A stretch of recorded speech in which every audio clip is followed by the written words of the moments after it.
નમસ્કાર, newsroom Palitana YouTube ચેનલમાં તમારું સ્વાગત છે. વાલા ખેડૂત મિત્રો, 2026માં બજેટ બહાર પડ્યું છે. ખેડૂતો માટે ખૂબ જ ઉપયોગી છે.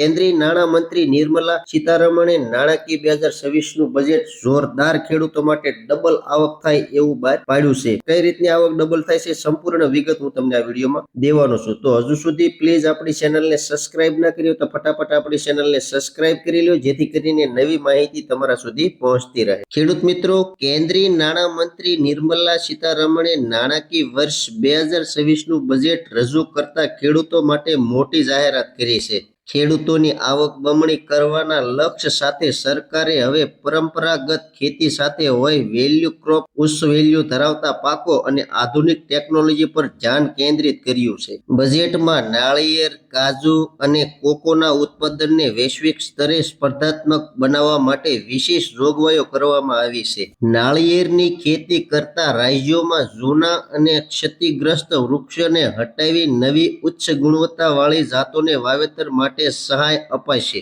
વર્ષ 2030 સુધીમાં ભારતીય કાજુ અને કોકોને પ્રીમિયમ ગ્લોબલ બ્રાન્ડ બનાવવા માટે વિશેષ કાર્યક્રમની જાહેરાત કરવામાં આવી છે, જેથી ભારત આ ક્ષેત્રે આત્મનિર્ભર બની નિકાસ વધારી શકે. સરકારે ખેતીમાં વિજ્ઞાનનો સમન્વય કરતા બે મોટી પહેલ કરી છે.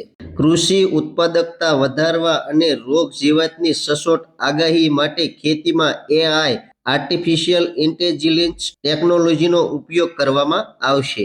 મહિલા ઉદ્યોગ સાહસિકોને પ્રોત્સાહન આપવા માટે ખાસ માર્ટ્સની સ્થાપના કરવામાં આવશે, જ્યાં મહિલાઓ દ્વારા ઉત્પાદિત ચીજવસ્તુઓનું વેચાણ થઈ શકશે.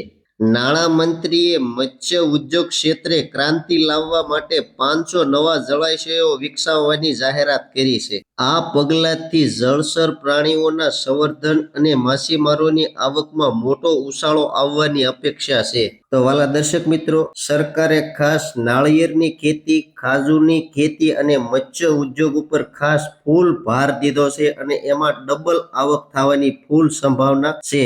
તો ખેડૂત મિત્રો, આશા રાખું છું કે સંપૂર્ણપણે આપેલી માહિતી તમને સમજાઈ જ ગઈ છે. તો મારી માહિતી તમને કેવી લાગી કોમેન્ટ બોક્સમાં કોમેન્ટ કરજો. ચેનલમાં નવા છો તો ચેનલને સબસ્ક્રાઇબ કરજો. હવે મળશું એક નવી માહિતી સાથે. ત્યાં સુધી બધાને જય જવાન, જય કિસાન, ભારત માતા કી જય.